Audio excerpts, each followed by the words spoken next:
Hello दोस्तों, कैसे हैं आप लोग। एक बार वापस से आपका स्वागत है मेरे चैनल में। और आज हम बात करेंगे राजस्थान की कला और संस्कृति के एक महत्वपूर्ण टॉपिक, मतलब राजस्थान के प्रमुख लोक वाद्य यंत्रों के बारे में। इस टॉपिक से लगातार परीक्षाओं में काफ़ी सवाल पूछे जा रहे हैं। हम कभी कभी इग्नोर करके जो दूसरे टॉपिक होते हैं, जैसे राजा महाराजा, उनकी लड़ाइयाँ और कई ऐसे टॉपिक जिनमें बहुत सारा समय व्यर्थ कर देते हैं, लेकिन जो हमारे महत्वपूर्ण टॉपिक होते हैं इस कारण वो हमसे छूट जाते हैं। और परीक्षा में जब इनसे प्रश्न पूछे जाते हैं तो हम उनका जवाब देने के योग्य नहीं रह पाते। इसलिए आपको इन टॉपिकों को भी तैयार करते हुए चलना है। साथ ही साथ इतिहास के सभी टॉपिक बहुत महत्वपूर्ण होते हैं। तो बात करें लोक वाद्य की, तो लोक वाद्य क्या है? लोक संगीत के महत्वपूर्ण अंग माने जाते हैं। अर्थात जब संगीत गाया जाता है तो साथ ही साथ लोक वाद्य भी बजाए जाते हैं, जिससे उनमें मधुरता आने लगती है। और बिना वाद्य के संगीत सुना सुना होता है। ये तो आप जो म्यूजिक होता है उसमें भी देख सकते हैं कि जितने भी गाने होते हैं उसमें म्यूजिक बजाया जाता है। वाद्य यंत्रों का प्रयोग से क्या होता है? गीतों और नृत्यों इसकी में माधुर्यता में वृद्धि होती है।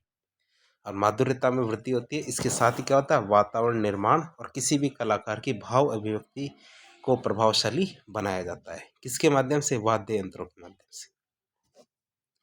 जो राजस्थान है, तो राजस्थान के लोक संगीत में राजस्थान के परिवेश, स्थिति, भाव, इनके अनुरूप लोक वाद्यों का प्रचुर विकास हुआ है। अर्थात कि राजस्थान में जैसे परिवेश है, जैसे भाव है, जैसी स्थिति है, उसी के आधार पर क्या है? लोक वाद्यों का विकास हुआ है।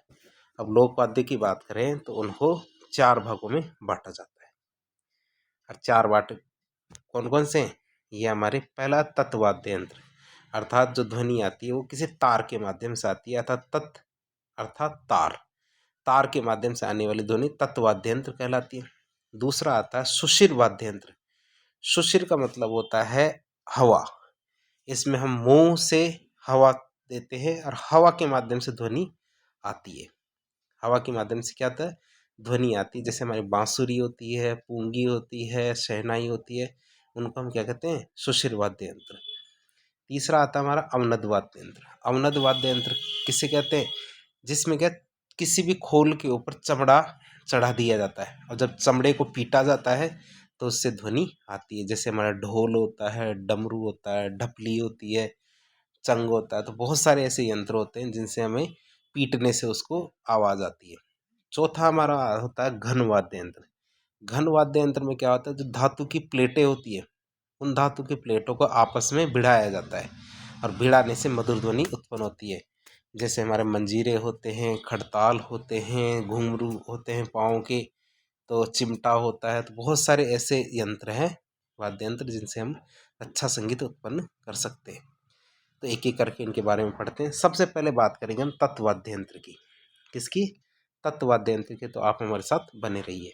जिन वाद्य यंत्रों में तारों के द्वारा स्वरों की उत्पत्ति होती है उन्हें तत्वाद्य यंत्र कहते हैं। किसके माध्यम से? तारों के द्वारा स्वरों की उत्पत्ति होती है। और तत्वाद्य यंत्र की बात करते हैं, ये भी 2 प्रकार के होते हैं।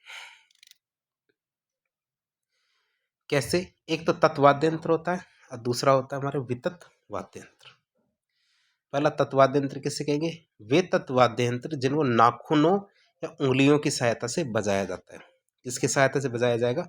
नाखून की सहायता से या उंगलियों की सहायता से बजाया जाएगा, उन्हें तत्वाद्य यंत्र कहा जाएगा। अर्थात तार वाले वाद्य यंत्र जिनको नाखूनों या उंगलियों की सहायता से बजाया जाए तो उसे तत्वाद्य यंत्र कहेंगे।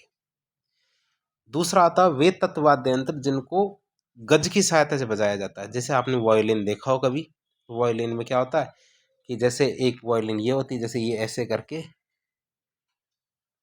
ये वायलिन होती है, जिसमें क्या है एक ऊपर से गज बनी होती है, जिसको ऊपर उसके ऊपर आगे पीछे फिराया जाता है, जिससे क्या मधुर ध्वनि उत्पन्न होती है। तो वायलिन जैसे यंत्र होते हैं जिसमें उंगली या नाखून की सहायता से नहीं बजाया जाता, बल्कि किसके माध्यम से बजाया जाता है? गज के माध्यम से। उन्हें कहते हैं वितत वाद्य यंत्र। अर्थात कुछ विशेष तार वाले वाद्य यंत्र जिनको गज की सहायता से बजाया जाता है उन्हें क्या कहते हैं? वितत वाद्य यंत्र। अब बात करते हैं गज। तो ये गज क्या होती है? गज एक लकड़ी होती है, छोटी लकड़ी होती है, जिसकी सहायता से तत्वाद्य यंत्र को बजाया जाता है। तो हमने तत्वाद्य यंत्र के बारे में जान लिया कि 2 प्रकार के होते हैं, तत्वाद्य यंत्र और वितत वाद्य यंत्र। अब राजस्थान में कौन कौन से तत्ववाद्य यंत्र चलते हैं उनके बारे में एक एक करके बात करें। पहला आता हमारा इकतारा। पहला कौन सा था? इकतारा। नाम में ही इकतारा मतलब इसमें तारों की संख्या कितनी होगी? इसमें तारों की संख्या 1 होगी। और ये क्या है? एक तत्ववाद्य यंत्र है। तार, तारा अर्थात तार। तो यह क्या है? एक तत्ववाद्य यंत्र है। और यह वाद्य यंत्र आपने यदि पुरानी जो नारद जी को देखा हो तो उनके हाथ में एक तारा होता था जो नारद जी के द्वारा बजाया जाता है। एक तार का अर्थ वैसे भी एक ही तार होता है। ये वाद्य यंत्र क्या? गोल तुम्बा होता है। गोल तुम्बा तो मैं आपको पहले चित्र में दिखा देता हूँ इसको। ये जैसे एक तारा है, मैं आपको, बहुत सुंदर चित्र है ये। तो इसमें ये तो गोल तुम्बा है, ये आप देख रहे हैं, ये तो गोल तुम्बा है। अब इसके ऊपर क्या है? चमड़ा मढ़ दिया जाता है। साथ में देखोगे आप तो इसमें क्या है? ये एक तार है, बीच में देखोगे ना तो ये एक तार है और इसको बार बार खींचकर बजाया जाता है। एक तारा है तो आप देख सकते हैं। अभी जूम आउट कर दूं मैं।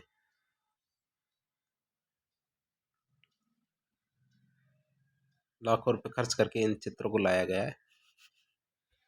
तो इसमें क्या होता है? इस वाद्य यंत्र को गोल तुम्बे में बांस की एक डंडी फंसा दी जाती है। बांस की डंडी फंसाकर बनाया जाता है। तुम्बे का एक हिस्सा काटकर इसे बकरे की चमड़ी से मढ़ देते हैं। तुम्बे का जो एक हिस्सा है उसे काट कर क्या करते हैं? बकरे की चमड़े से मढ़ देते हैं। बांस पर 2 खूंटियां लगी होती हैं। बांस पे क्या? 2 खूंटियां लगी होती है जिसके ऊपर और नीचे 2 तार बंधे होते हैं। यह एक ही हाथ में पकड़कर बजाया जाता है, दूसरे हाथ में तो खड़ताल बजाई जाती है। एक हाथ में पकड़ के इसे बजाया जाता है, दूसरे हाथ से क्या बजाई जाती है? खड़ताल। और इसको मुख्यतः क्या? कालबेलिया और नाथ संप्रदाय के जो साधु सन्यासी है वो बजाते हैं। कौन? नाथ संप्रदाय के जो और कालबेलिया के जो साधु सन्यासी है उनके द्वारा इनको बजाया जाता है। दूसरा हमारा तत्ववाद्य यंत्र आता है और वो कौन सा? सारंगी। दूसरा कौन सा हमारा? सारंगी आता है। सारंगी भी क्या होता है? तत्ववाद्य यंत्र है। और सारंगी क्या है? सागवान, केर, तून या रोहिड़े इनकी लकड़ी से मिलके बनाई जाती है। सारंगी क्या है? इनसे मिलके बनाई जाती है। यह सर्वश्रेष्ठ वाद्य यंत्र मानी जाती है। क्या? सबसे बढ़िया यदि कोई वाद्य यंत्र है तो सारंगी है। इसमें कुल कितने तार होते हैं? इसमें 27 तार होते हैं। अब तारों की बात करें तो तारों को कैसे बनाया जाता है? बकरी की आंतों से बनाया जाता है। बकरी की आंत होती है, उनको सुखा लिया जाता है तो वह तार के समान बन जाती है। तो उन तारों को किससे बनाया जाता है? बकरे की आंतों से। इसका वादन क्या? गज की सहायता से किया जाता है। किसके माध्यम से? गज की सहायता से किया जाता है, जो घोड़े की पूंछ के बालों से बनी होती है। गज किससे मिलकर बनी होती है? घोड़े की पूंछ के बालों से बनी होती है। गज को बिरोजा पर घिस कर बजाने पर तारों से ध्वनि उत्पन्न होगी। राजस्थान की बात करें तो राजस्थान में 2 तरह की सारंगियाँ प्रचलित है। कौन कौन सी? एक तो सिंधी सारंगी और एक चलती है हमारे गुजरातन सारंगी। नाम में सिंधी है, दूसरे में गुजरातन है। तो गुजरातन सारंगी की तुलना में सिंधी सारंगी के आकार में बड़ी होती है, अच्छी होती है और विकसित होती है। गुजरातन सारंगी में तारों की संख्या 7 होती है, जबकि हमारी सिंधी सारंगी है उसमें कितनी तारों की संख्या होती है? 27। तो मैं आपको सिंधी सारंगी के चित्र दिखा देता हूँ। ये सिंधी सारंगी है। सिंधी सारंगी में ये आप ये छोटा सा देख रहे हैं, ये गज है, ये वाला गज है, ये हमारी सारंगी है और इसके अंदर क्या है? तार मढ़े हुए। मैं आपको वापस मिटा देता हूँ, एक बार और मिटा देता हूँ। ये लो, एक बार और मिटा दिया। तो आप इसको देख सकते हैं। ये हमारी सिंधी सारंगी है जो राजस्थान के अंदर बहुत ज़्यादा प्रचलित है और ये सबसे विकसित भी मानी जाती है। और सबसे खास बात देखें तो सर्वश्रेष्ठ वाद्य यंत्र कौन सा? सारंगी। अब आगे बात करते हैं अगले की। पहले इसके बारे में थोड़ी सी जानकारी और रह गई है, वो क्या है कि मारवाड़ के जो जोगी है, मारवाड़ के जोगी जैसे हमारे गोपीचंद, भर्तरी, निहालदे, इनके जब ख्याल गाए जाते हैं तो उस समय सारंगी का प्रयोग किया जाता है। जैसे हमारे गोपीचंद, भर्तरी, निहालदे, इनके जब ख्याल गाए जाते हैं तब क्या किया जाता है? इस सारंगी का उपयोग किया जाता है। बाड़मेर और जैसलमेर क्षेत्र की जो लंगा जाति है उनके द्वारा सारंगी का प्रयोग किया जाता है। मेवात क्षेत्र में भी जोगियों के द्वारा सारंगी का प्रयोग किया जाता है। किसके द्वारा? जोगियों के द्वारा सारंगी का प्रयोग बहुत ज़्यादा किया जाता है। जो लंगा जाति है जिसे बड़नामे में कहते हैं, तो उनके जो यासीन खान को सारंगी के लिए सर आगा खां अवार्ड भी दिया जा चुका है। कौन सा अवार्ड? सर आगा खां अवार्ड दिया जा चुका किसे? लंगा जाति के यासीन खान को। तीसरा वाद्य यंत्र आता हमारा कौन सा? रावण हत्था। तीसरा हमारा वाद्य यंत्र आता है रावण हत्था। तो ये भी क्या है? एक तत्व वाद्य यंत्र है। यह राजस्थान का प्राचीनतम और सबसे ज़्यादा प्रचलित लोक वाद्य यंत्र है। इसे वायलिन का प्रारंभिक रूप माना जाता था। वायलिन तो बाद में आई थी, पहले हमारा क्या आया था? रावण हत्था। और इसे बनाने के लिए क्या करते हैं? नारियल की आधी कटोरी लेते हैं और उसमें बकरी की खाल को छट दिया जाता है, जो कि 80 से 90 सेंटीमीटर वाले बांस के साथ लगी हुई रहती है। तो मैं पहले चित्र दिखा देता हूँ आपको, कौन सी आपकी इसमें बकरी की खाल और कौन सी कटोरी है, देख लेते हैं। तो आप ये देख सकते हैं, ये कटोरी है हमारी, ये कितनी बढ़िया कटोरी है। यह सामने बांस लगा हुआ है और इसके ऊपर ये पीला पीला क्या है? बकरी की खाल है। 80 से 90 सेंटीमीटर की है। तो आप देख सकते हैं, मैं इसको मिटा देता हूँ ताकि चित्र की सुंदरता में कोई खलल ना हो। यहाँ लिखा हुआ भी आप पढ़ भी सकते हैं, जैसे ये रावणहत्था लिखा हुआ है, ताकि मिस कन्फ्यूज भी ना हो कि ये किसी और चीज़ का चित्र है। इसको जूम आउट कर देते हैं। अब बात करें बांस की, तो बांस में क्या है? जगह जगह पे छेद किए जाते हैं। बांस में क्या होता है? जगह जगह पे छिद्र करके खूंटियाँ लगा दी जाती है और खूंटियों में क्या? 9 तार बंधे होते हैं। कितने तार बंधे होते हैं? 9 तार बंधे होते हैं। इसका वादन क्या? गज की सहायता से किया जाता है। यदि आप चित्र को ध्यान से देखा होगा आपने, तो इसमें गज भी आपको दिख रहा होगा, जो घोड़े की पूंछ के बाल से बनी होती है। गज किससे मिलकर बनी होती है? घोड़े की पूंछ के बाल से मिलकर बनी होती है। जो गज है, तो गज के आखिरी सिरे पर क्या बने होते हैं? घुंघरू बंधे होते हैं। गज के आखिरी सिरे पर घुंघरू बंधे होते हैं। और इस वाद्य यंत्र का प्रयोग मुख्यतः भोपों और भीलों के द्वारा पाबूजी की फड़ और अन्य देवी देवताओं के भजन और गीत गाते समय किया जाता है। किन के समय किसका किया जाता है?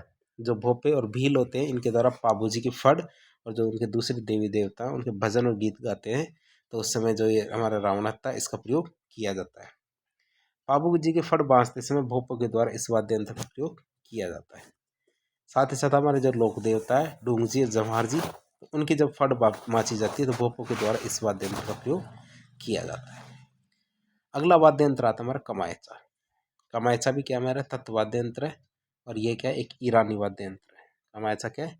एक ईरानी वाद्य यंत्र है। यदि आपने DDLJ देखी होगी मूवी, तो DDLJ में एक मूवी था, तुझे देखा तो ये जाना सनम। तो उसमें आपने जो शाहरुख खान है, तो शाहरुख खान के हाथ में जो वाद्य यंत्र देखा होगा वह कमायचा ही था, जिसके अंदर वो मधुर ध्वनि उत्पन्न करता है। तो आगे देखिए, तो यह आम की लकड़ी, आम के पेड़ की एक लकड़ी से मिलके बनाया जाता है, जिसमें किसी भी तरह का कोई जॉइंट नहीं होता, अर्थात पूरी की पूरी लकड़ी एक ही होती है और ये सारंगी की तरह दिखता है। लेकिन इसकी जो तबली होती है सारंगी की तबली की तुलना में चौड़ी और गोल और चमड़े से मढ़ी हुई रहती है। जो इसकी तबली होती है वो क्या है? सारंगी में तो क्या की तुलना में बड़ी भी होती है, चौड़ी भी होती है और चमड़े से मढ़ी हुई भी होती है। अब इसकी जो चमड़े से मढ़ी तबली है उस पर खूंटी प्रणाली या गुड़च स्थित होते हैं, बहुत सारी खूंटियाँ लगी होती है। अब इसकी तबली के चौड़े और गोलाकार होने के कारण इसकी ध्वनि में क्या होता है? भारीपन होता है और गूंज होती है। इसकी तबली क्या होती है? चौड़ी भी है और गोल भी है। इसी वजह से जब इसमें गायन किया जाता है, बजाया जाता है, तो इसमें क्या आवाज़ कैसी आती है? भारी भारी और गूंज वाली आवाज़ आती है। तो मैं आपको हम ऐसा दिखा देता हूँ। आप इसकी तबली भी देख सकते हैं, बहुत बड़ी है, जिसमें खूंटियाँ भी आप देख रहे हैं, ये वाली 1 2 3 खूंटियाँ हैं। ये तबली का अर्थ होता है जो ये नीचे का ढोल नुमा कटोरे नुमा आकृति है ना, इसको तबली कहते हैं। इसमें यह क्या है? अशोक के पेड़ की बनी होती है, आम के पेड़ की बनी होती है और ये एक ही बनी हुई है, अर्थात इसके अंदर किसी भी तरह के कोई जॉइंट नहीं पाए जाते। तो हम देखा, आपको लिखा हुआ भी दिखा दे सकते हैं, ये हमारे काम ऐसा लिखा हुआ है। आप हमारे साथ बने रहिए ताकि इससे बेहतर बेहतर चित्र आपको देखने को मिले।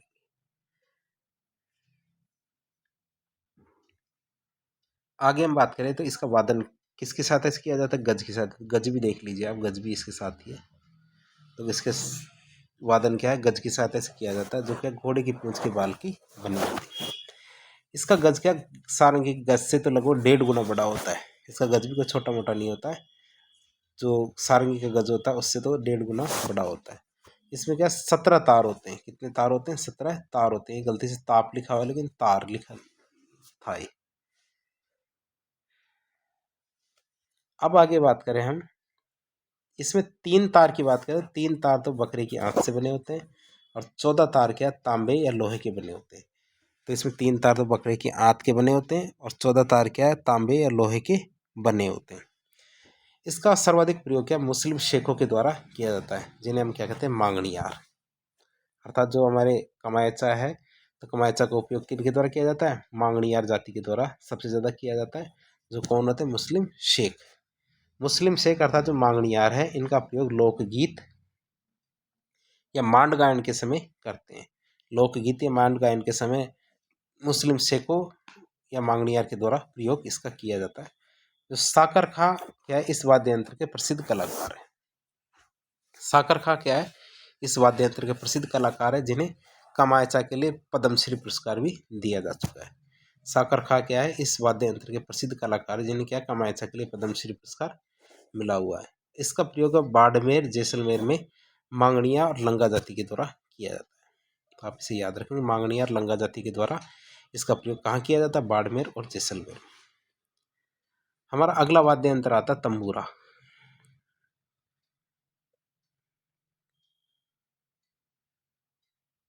तंबूरा जिसे चौतारा, निशान, तंबूरा, वेणु कुछ भी कहा जा सकता है। तो आप इसे याद रखने। तो तंदूरा या तंबूरा को चौतारा, निशान, तंबूरा, वेणु किसी भी नाम से जाना जा सकता है। यह तानपुरा सितार से समान होता है। ये तानपुरा और सितार के समान होता है। सितार भी गलत है, सितार लिखना था यहाँ पे। ये लकड़ी से बना होता है, जिसमें क्या होते हैं? 4 तार होते हैं। इसीलिए इसे क्या बोलते हैं? चौतारा। कितने तार होते हैं इसमें? 4 तार होते हैं, इसलिए इसमें चौतारा कहते हैं। और ये वादक है, इसमें बाएं हाथ में पकड़कर दाएं हाथ की पहली उंगली से मिर्जाब पहनकर इसको बजाता है। तो उंगली के अंदर मिर्जाब पहनी जाती है, तो उंगली में मिर्जाब पहन के इसको बजाता है। और मुख्यतः रामदेव जी के जब भजन गाए जाते हैं, तो कांवड़ जाति के जो भोपे होते हैं, वो इसको पकड़ के बजाते हैं। निर्गुण भक्ति करने वाली जो नाथपंथी है, वो भी इससे संगीत उत्पन्न करते हैं, अर्थात इसको बजाते हैं। फिर आगे आता है हमारा जंतर। आगे क्या आता है? जंतर। जंतर की बात करें, जंतर भी क्या है? तत्वाद्य यंत्र है। जंतर भी क्या है? तत्वाद्य यंत्र है और ये वीणा की तरह होता है। जंतर क्या होता है? वीणा की तरह होता है। इसे वीणा का प्रारंभिक स्वरूप माना जाता है।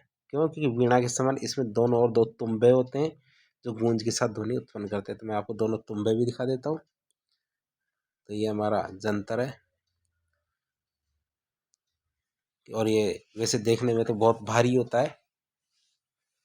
तो इसमें 2 तुम्बे होते हैं, जो हमारी वीणा वाद्य यंत्र है। तो वीणा वाद्य यंत्र का इसको प्रारंभिक स्वरूप मान सकते हैं।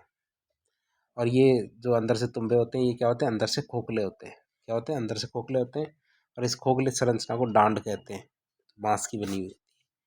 इस पर मगरमच्छ या मगर की खाल के 22 पर्दे मोम से चिपकाए जाते हैं और इन पर्दों के ऊपर 5 से 6 तार लगे होते हैं, जिन्हें हाथ की उंगली या अंगूठे से बजाते हैं। इसका वादन खड़े होकर और गले में टांग कर करते हैं। इसका प्रयोग मुख्यतः क्या गुर्जर जाति के भोपों के द्वारा देव नारायण जी के फड वाचन करते समय किया जाता है। इसका जंतर का प्रयोग। तो जंतर का प्रयोग कब करते हैं? गुर्जर जाति के भोपों के द्वारा देव नारायण जी के फड वाचन करते समय इसका प्रयोग किया जाता है। और इसके बिना यदि आपने फड बाँची है, तो उसे उस फड को अधूरा माना जाता है। फड के वाचन को अधूरा माना जाता है यदि आपने जंतर का प्रयोग नहीं किया, यदि फड बाँचते समय। तो आप देख सकते हैं जंतर हमारा, जो कि अंदर से खोखला होता है। संरचना, खोखली संरचना को डांड कहते हैं। गले में खड़े होकर इसको लटका कर बजाया जाता है और इसके बिना क्या माना जाता है? फड़ को बाँचना अधूरा माना जाता है। अगला वाद्य यंत्र हमारा भपंग। कौन सा? भपंग। इसका आकार कैसा होता है? डमरू के जैसा। भपंग का आकार कैसा होता है? डमरू के जैसा होता है।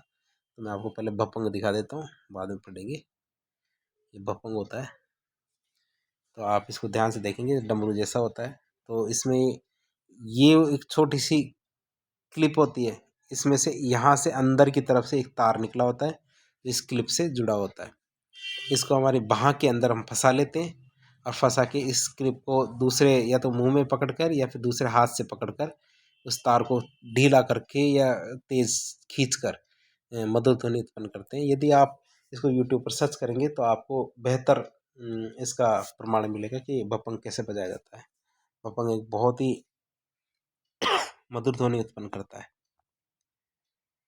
तो मैं इसको जूम आउट कर देता हूँ।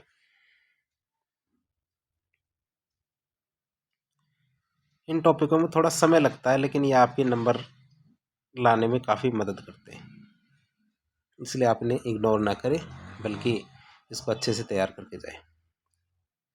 ये क्या, खोखले तुम्बे के गोले से बने दो मुंह वाला वाद्य यंत्र होता है। इसको क्या एक तरफ से बकरे की चमड़ी से मढ़ते हैं, दूसरी ओर से क्या खुला छोड़ देते हैं। इसको क्या एक तरफ से तो बकरे की चमड़ी से मढ़ देते हैं, दूसरी तरफ से इसको खुला छोड़ देते हैं और चमड़े के बीच में छेद करके एक तार निकाल दिया जाता है, जिसे एक खूंटी के माध्यम से बजाया जाता है। बांध देते हैं, खूंटी खूंटी को कभी तानते हैं और कभी टीला छोड़ते हैं, जिससे बहुत सारी अच्छी अच्छी ध्वनियाँ उत्पन्न होती है।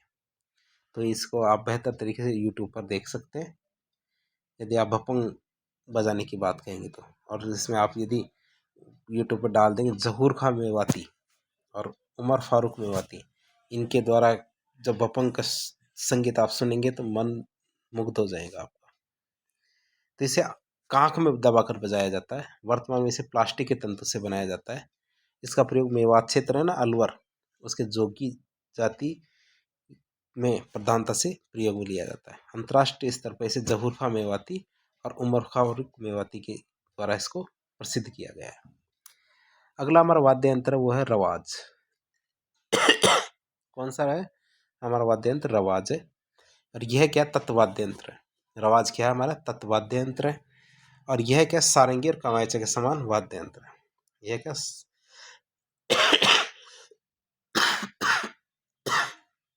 सारंगी और जो कमायचा है ना, उसके समान वाद्य यंत्र है। और इसे क्या गज के स्थान पर नाखून से आघात करके बजाया जाता है। इसमें क्या होते हैं, 8 तुरपे और 12 तार होते हैं। इसमें क्या होते हैं, 8 तुरपे और 12 तार होते हैं। और इसे डफ भी कहा जाता है। रवाज को क्या बोलते हैं? डफ भी कहा जाता है। इसे मेवाड़ के राव और भाट जाति के लोगों के द्वारा बजाया जाता है। इसे क्या, मेवाड़ के जो राव और भाट जाति के लोग होते हैं, इनके द्वारा बजाया जाता है। रवाज को भी आप यदि यूट्यूब पर सर्च करेंगे तो बहुत अच्छा इसका वीडियो मिलेगा आपको। इसमें मेरे पास ऑप्शन नहीं था, नहीं तो मैं आपको इसका लिंक शेयर कर देता। फिर आगे आता रवाब। रवाब की बात करें तो यह भी एक तत्वाद्य यंत्र है। इसका प्रयोग मुख्यतः भाट जाति के लोगों के द्वारा किया जाता है और इसमें भी 4 तार होते हैं। फिर आता है चिकारा। चिकारा भी क्या होता है, तत्वाद्य यंत्र है। ये केर की लकड़ी का बना होता है। चिकारा क्या, केर की लकड़ी का बना होता है। इसमें एक सिरा प्याले के आकार का होता है, जिसमें 3 तार बंधे होते हैं और इसे छोटी गज की सहायता से बजाया जाता है।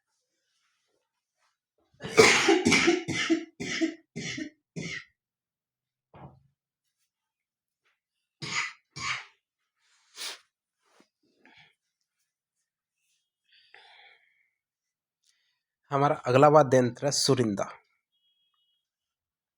ये ध्यान रखना, सुरेंद्र नहीं है, ये सुरिंदा है। आप कंफ्यूज नहीं करेंगे इसे। सुरिंदा की बात करें तो सुरिंदा भी क्या होता है, तत्वाद्य यंत्र है। और ये रोहिड़ी की लकड़ी का बना होता है। इससे पहले हमने देखा कि जो हमारा चिकारा है केर की लकड़ी का बना होता है, तो सुरिंदा किसका बना होता है? रोहिड़ी की लकड़ी का बना होता है। और इसके गज की बात करें तो इसके गज पे क्या, घुंघरू बंधे होते हैं। तो आपने देखा होगा जो रावण हत्ता था, तो रावण हत्ता की जो गज है उस पर भी घुंघरू बंधे होते थे। लेकिन सुरिंदा की बात करें तो जब गायन किया जाता तब इसको नहीं बजाया जाता। सुरिंदा की बात करें तो जब गायन किया जाता है तो इसको नहीं बजाया जाता। और इसका प्रयोग किसके लिए करते हैं? लोक धुन में इस वाद्य यंत्र का प्रयोग करते हैं। अर्थात जब केवल ही धुन बनानी होती है तब हमें सुरिंदा का प्रयोग करेंगे। अगला वाद्य यंत्र हमारा दुकाकू। कौन सा हमारा वाद्य यंत्र? तत्वाद्य यंत्र दुकाकू है, जिसे घुटनों के बीच में दबाकर बजाया जाता है। कैसे घुटनों के बीच में दबाकर बजाया जाता है? इसका प्रयोग मुख्यतः भील जाति के लोगों के द्वारा दीपावली के अवसर पर किया जाता है। दीपावली के दिन भील जाति के लोगों के द्वारा दुकाकू तत्वाद्य यंत्र बजाया जाता है। फिर आता है हमारा गुजरी। ये भी एक तत्वाद्य यंत्र है। यह रावण हत्ता से थोड़ा छोटा होता है, यह उसी तरह का वाद्य यंत्र है जिसमें क्या होते हैं, 5 तार होते हैं। गुजरी में क्या होता है, 5 तार होते हैं और इसे कागज क्या होता है, अर्धचंद्राकार होता है। इसका गज कैसा होता है, अर्धचंद्राकार। तो इस तरह हमने आज तत्वाद्य यंत्रों के बारे में देखा। अब बात करेंगे सुशिर वाद्य यंत्र के बारे में। सुशिर वाद्य यंत्र की बात करें तो वे वाद्य यंत्र जिन्हें फूंक मार कर बजाया जाता है उन्हें हम क्या कहते हैं, सुशिर वाद्य यंत्र। और प्रमुख राजस्थान के कौन कौन से सुशिर वाद्य यंत्र हैं, एक एक करके हम देखें। सबसे पहला आता है हमारा अलगोजा। मारा छेल बवर्रा अलगोजा खेता में बाजे, तो वो अलगोजा शब्द इसी वाद्य यंत्र के लिए कहा गया है। तो ये सुशिर वाद्य यंत्र है, फूंक मार कर बजाया जाता है। ये राजस्थान का राज्य वाद्य यंत्र भी है। ये बांसुरी की तरह होता है, जिसमें दो बांसुरियां क्या होती है जो आपस में जुड़ी हुई रहती है, जो एक साथ बजाई जाती है। दो बांसुरियां होती है, इन दोनों बांसुरियों को क्या एक साथ बजाया जाता है। इनमें क्या सामान्यतः एक बांसुरी का आकार दूसरे बांसुरी से बड़ा होता है, अर्थात एक बांसुरी छोटी होती है और एक बांसुरी बड़ी होती है। मैं आपको अलगोजा दिखा देता हूँ। इसमें देख सकते हैं दो बांसुरियां हैं, दोनों बांसुरियों को एक साथ बजाया जाता है, जिसमें एक बांसुरी आप बड़ी है और ये दूसरी बांसुरी क्या है, छोटी है।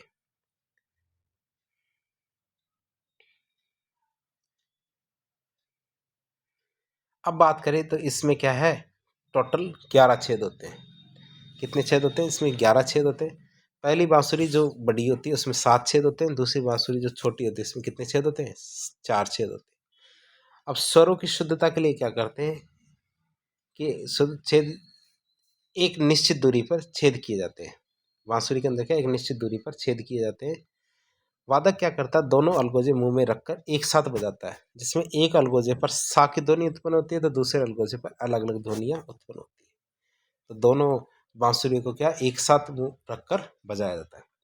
वादक क्या है, बिना रुके तेजी से इसमें फूंक मारता है, जिससे ध्वनि उत्पन्न होती है, और दोनों तरफ से उंगलियों का प्रयोग करके ध्वनि में भिन्नता उत्पन्न की जाती है। मुख्यतः बात करें तो जैसलमेर, जोधपुर, बाड़मेर, बीकानेर, जयपुर, टोंक इन क्षेत्रों में यह अलगोजा काफी मात्रा में बजाया जाता है। फिर बात करें तो वीर तेजाजी का जब जीवन कथा गाई जाती है, डिगीपुरी का राजा मारा ढोल, डिगीपुरी का राजा, तो इस प्रकार के संगीत है, ढोल लामारू नृत्य है, चक्का भवानी नृत्य है, तो इनके अंदर भी हम क्या करते हैं, इसका प्रयोग करते हैं। इसका प्रयोग किनके द्वारा किया जाता है, इनका प्रयोग भील और कालबेलिया जाति के द्वारा किया जाता है।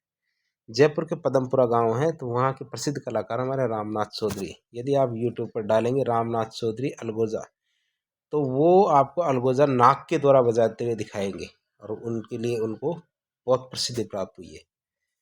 तो वो मुंह से नहीं बल्कि नाक से दोनों को दोनों बांसुरी को एक साथ बजा के दिखाएंगे। फिर आता है हमारा बांसुरी। बांसुरी क्या होता है, एक सुशिर वाद्य यंत्र है, और बांसुरी का तो चित्र दिखाने की आपको आवश्यकता नहीं होनी चाहिए, लेकिन मैं फिर भी दिखा देता हूँ।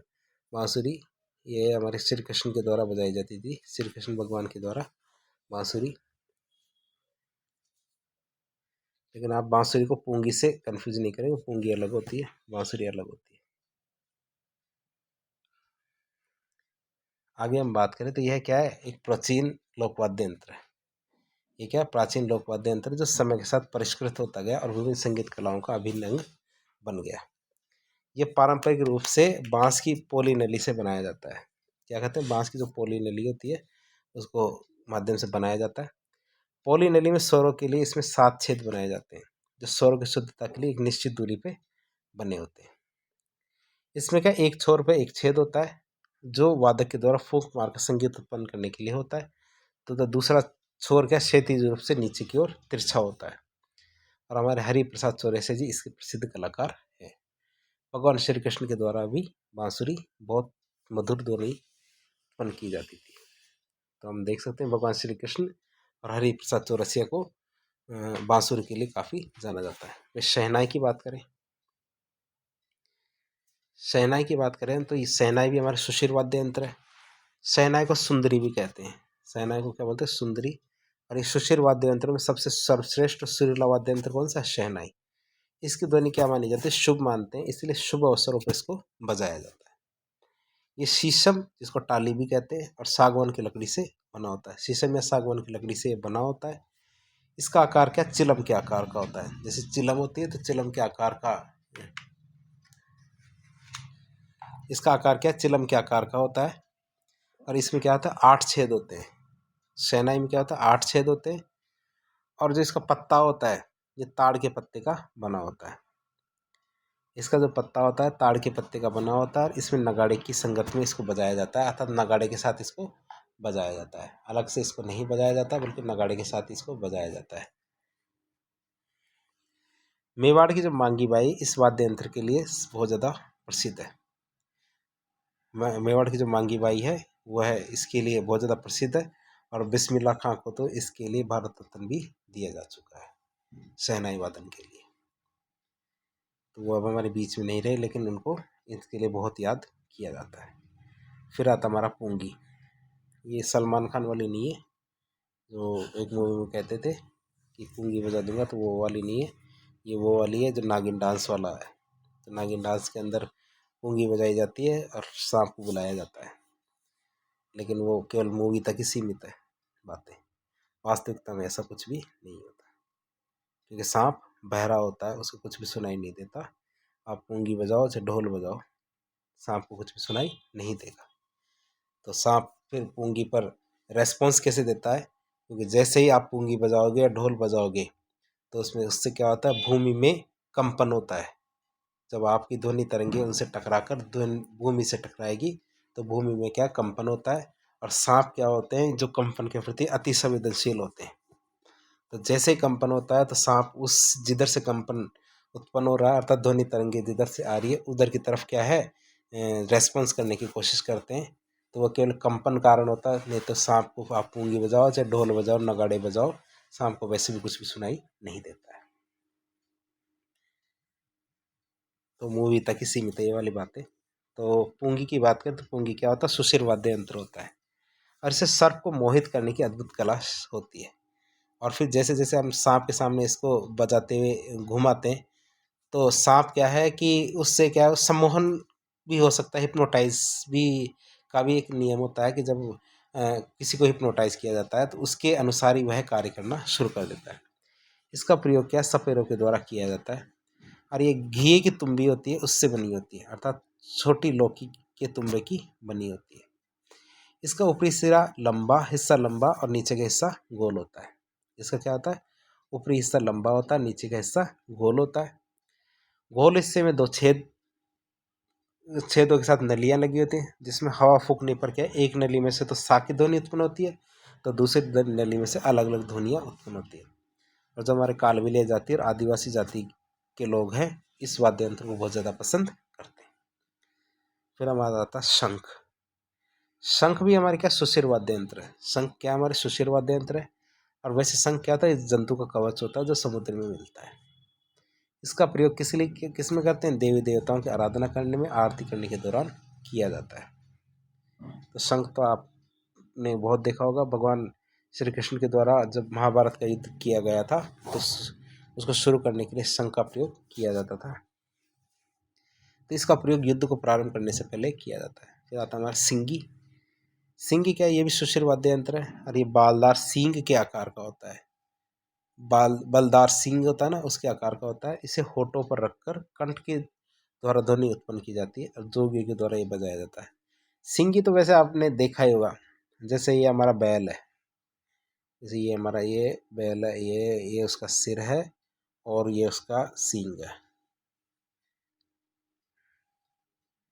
ये सींग है। तो ये हमारा जैसे बैल होता है, तो जब बैल की मृत्यु हो जाती है तो यहाँ से उसको काट लिया जाता है। सींग को जब यहाँ से क्या काट लिया जाता है और ये अंदर से क्या खोखला हो जाता है। क्या होता है, ये अंदर से खोखला हो जाता है। तो खोखला हो जाता है तो इसमें यहाँ से छेद कर लेते हैं, खोखले को यहाँ से छेद कर लेते हैं और जोगी क्या है यहाँ से फूंक मारते हैं। तो क्या है, इसके अंदर से अच्छी ध्वनि उत्पन्न होती है। तो ये हमारी क्या होती है, सींगी होती है। वैसे सींग से ही बनती है इसलिए इसको सींगी कहते हैं।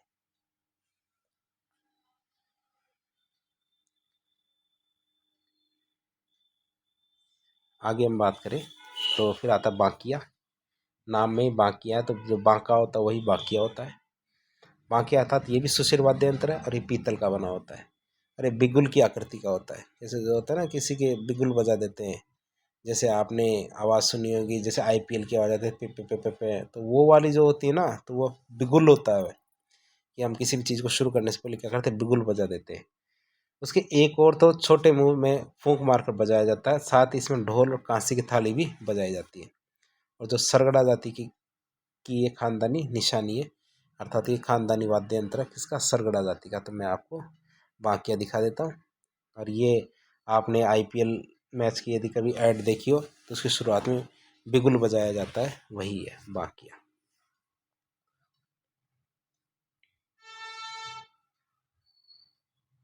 आगे हम बात करते हैं अगले वाद्य यंत्र की, ये होता है हमारा मशक।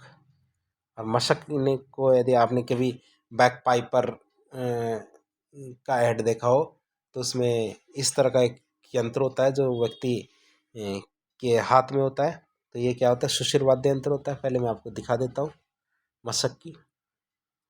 मशक होता है, इसमें क्या होता है, ये जो इधर वाला हिस्सा है इसके माध्यम से इसमें फूंक भरी जाती है। और इसमें क्या होता है, बहुत सारे छेद होते हैं, जैसे ये जो नलियाँ लगी हुई इनमें छेद होते हैं, इनमें छेदों को बजाकर खोलकर इसमें ये जो ऊपर का तुम्बा बना हुआ है इसके अंदर हवा भर दी जाती है, फिर धीरे धीरे इसको बजाया जाता है। तो ये क्या है, हमारे वाद्य यंत्र है जो कौन सा, मशक। तो आप इसको मशक का लिए नहीं है समझेंगे, ये मशक है। और ये आपने बहुत बार देखा होगा। इसमें बकरी की जो चमड़ी होती है, चमड़े को सिल कर इसको बनाया जाता है। इसमें एक ओर से क्या मुंह से हवा भर दी जाती है, दूसरी ओर से जो नलियाँ होती है उनमें हवा के माध्यम से स्वर निकलते रहते हैं। इसकी ध्वनि कैसी लगती है, पूंगी की तरह लगती है। और इसका प्रयोग किस में किया जाता है, भैरू जी के भोपे होते हैं वो इसका सबसे ज़्यादा प्रयोग करते हैं। अगला वाद्य यंत्र आता है हमारा भूंगल। कौन सा वाद्य यंत्र आता है, भूंगल। और भूंगल भी हमारे क्या सुशिर वाद्य यंत्र है, इसे रणभेरी भी कहते हैं। और ये पीतल की लंबी नली बनी होती है, मेवाड़ की भवाई जाति इसका सबसे ज़्यादा प्रयोग करती है। गांव में जब खेल शुरू होता है तो उससे पहले जनता को इकट्ठा करने के लिए क्या करते हैं, भूंगल को बजाया जाता है। इसको बजाया जाता है भूंगल को। और बिगुल की तरह ही युद्ध करने से पहले इसका प्रयोग किया जाता है भूंगल का। फिर आता हमारा सतारा। क्या था, सतारा। सतारा भी क्या सुशिर वाद्य यंत्र है। ये अलगोजा, बांसुरी और शहनाई तीनों को मिलाकर यदि कुछ देखें तो सतारा बनता है। अलगोजा की तरह इसमें भी दो बांसुरियाँ होती हैं, जिसमें एक बांसुरी का आधार स्वर देती है जबकि दूसरी बांसुरी का छह छेदों को बजाकर अलग अलग ध्वनि उत्पन्न की जाती है। इसकी विशेषता यह है कि इसमें इच्छित छेद को बंद करके आवश्यकता अनुसार जो उसमें सातों सुर उत्पन्न किए जा सकते हैं, इसलिए इस सुविधा ने इसे क्या अत्यंत उन्नत बनाया। अर्थात इसमें छेदों को बंद करके छेदों को खोल के सातों स्वरों को एक साथ उत्पन्न किया जा सकता है। इस वाद्य यंत्र का जैसलमेर और बाड़मेर की जनजाति के द्वारा प्रयोग किया जाता है। और कौन कौन सी जनजातियाँ हैं, हमारे जो गडरिये हैं, मेघवाल है और मुस्लिम है, वो इसको आसानी से बजा लेते हैं। फिर आता है हमारा नागफणी। नागफणी भी क्या है, एक सुशिर वाद्य यंत्र है। तो ये पीतल की सर्पाकार नहीं है, नली का बना होता है, सर्पाकार नली का बना होता है, जिसके पिछले हिस्से में छेद होते हैं। और इसकी आवाज़ कैसी होती है, घोरात्मक। तो मैं आपको दिखा देता हूँ, ये आपकी नागफनी है, ये पीतल की बनी होती है। इसमें क्या है, इस वाले हिस्से से हवा दी जाती है और इसमें बीच में जैसे यहाँ पर यहाँ पर यहाँ पर क्या छेद बने होते हैं, उन छेदों को खोलकर और दबाकर क्या अलग अलग तरह की ध्वनियाँ उत्पन्न की जाती है। ये हमारा कौन सा वाद्य यंत्र है, सुशिर वाद्य यंत्र में नागफनी। आगे आता हमारा अगला वाद्य यंत्र नड। नड की हम बात करें तो ये भी सुशिर वाद्य यंत्र है। यह कगोर वृक्ष की 1 मीटर लंबी लकड़ी का बना होता है। किसकी, कगोर वृक्ष की 1 मीटर लंबी लकड़ी का बना होता है। इस पर सिंधी संस्कृति का बहुत ज़्यादा प्रभाव है, इसलिए सिंधी वाद्य यंत्र भी कहते हैं। कर्णा भील इसका पहला और प्रसिद्ध कलाकार है। फिर आगे मोरचंग की बात करें, मोरचंग भी क्या है, सुशिर वाद्य यंत्र है और ये लोहे का बना हुआ वाद्य यंत्र है। किसका, लोहे का। इसे होठों के बीच में रखकर बजाया जाता है। इसमें एक धातु की बनी गोलाकार हैंडल से दो छोटी और लंबी धातु की छड़ें निकली हुई होती है। तो मैं आपको दिखा देता हूँ, आपको मोरचंग। इसमें जो मुंह के अंदर इसको रख के बजाया जाता है और इसको ये हल्का सा ये है तो फूंक के माध्यम से इसके अंदर काफ़ी अच्छी ध्वनि उत्पन्न होती है। तो आप देख सकते हैं, तो मोरचंग को मैं आप जूम आउट कर देता हूँ। इन संगीतों को आपको यदि समय मिले तो यूट्यूब पर इनको सर्च करना और सर्च करके एक बार इनका संगीत सुनने का प्रयास करना। आपको पता चलेगा राजस्थान का संगीत पूरी दुनिया में किस दर्जे का है? तो इन दो छड़ों के बीच में जो लोहे की पतली सी लंबी रीढ़ होती है, जिसके मुंह पर छोटा सा घुमाव दे दिया जाता है, इसे होठों में दबाने के बाद सांस लेना और छोड़ने के माध्यम से उसमें कंपन होता है, और इस तरंगित रीढ़ के मुड़े हुए हिस्से पर अंगुली से आघात करने पर क्या होता है, स्वर और लयपूर्ण ध्वनि उत्पन्न होती है, और इसे लंगा जाति के लोगों के द्वारा सतारा और सारंगी के साथ बजाते हैं। फिर अगला वाद्य यंत्र आता है हमारा कर्णा। कर्णा भी क्या एक सुशिर वाद्य यंत्र है, और ये पीतल की धातु का बना होता है। कर्णा भी क्या होता है, पीतल की धातु का बना होता है, और 7 से 8 फीट लंबा नोकदार वाद्य यंत्र है। इसके सकड़े मुंह पर क्या होता है, एक छेद होता है जिसमें सुरनाई जैसी नली लगी होती है। तो कर्णा भी आप देख सकते हैं। फिर आता है हमारा तुरही। क्या था, तुरही। तुरही आप देख सकते हैं, ये हमारे तुरही है, ये भी हमारे सुशिर वाद्य यंत्र है। तो इसमें देख सकते हैं, तो इसमें यहाँ से तो फूंक मारी जाती है और यहाँ से हवा निकलती है, तो अच्छी ध्वनि उत्पन्न होती है इससे।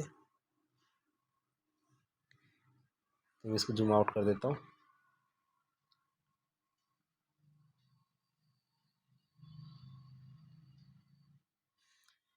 तो आगे बात करें तुरही की, तो इसकी आकृति नोकदार होती है। इसमें पीतल की 2 मुहर नली होती है, जिसमें एक मुंह छोटा होता है, दूसरा मुंह चौड़ा होता है। फिर अगला आता है मुरला या मुरली। ये भी सुशिर वाद्य यंत्र है। ये पुंगी का परिष्कृत रूप है, अर्थात सबसे बेहतर रूप माना जाता है पुंगी का, तो वह मुरला या मुरली है। इसे नलीदार तुम्बे के नीचे चौड़े भाग में 2 बांस की नलियों को फंसाकर बजाया जाता है, जिसमें एक नली से तो ध्वनि उत्पन्न होती है तथा दूसरी नली से क्या स्वर उत्पन्न होता है। इसमें मुरला या मुरली, जिसमें भी 2 नलियाँ होती है। फिर आती है हमारी सुरनाई। सुरनाई भी क्या है, एक सुशिर वाद्य यंत्र है। इसकी आकृति शहनाई जैसी होती है। इसके मुंह पर खजूर, ताड़ और कगोर के वृक्ष का सरकंडा लगा होता है, जिसे गीला करके बजाते हैं। और ढोली, लंगा, मांगड़िया, ढाडी जाति के लोग क्या है, मांगलिक अवसरों पर इसको बजाते हैं। फिर आते हैं हमारे टोटो। टोटो भी क्या होता है, हमारा सुशिर वाद्य यंत्र है। फिर आता है हमारा बरगू। बरगू की बात करें तो बरगू भी क्या है, एक सुशिर वाद्य यंत्र है। बरगू क्या है, एक सुशिर वाद्य यंत्र है। फिर आता है हमारा हरनाई। हरनाई भी क्या है, हमारा एक सुशिर वाद्य यंत्र है। तो ये हमारे जो वाद्य यंत्रों का भाग 1 था।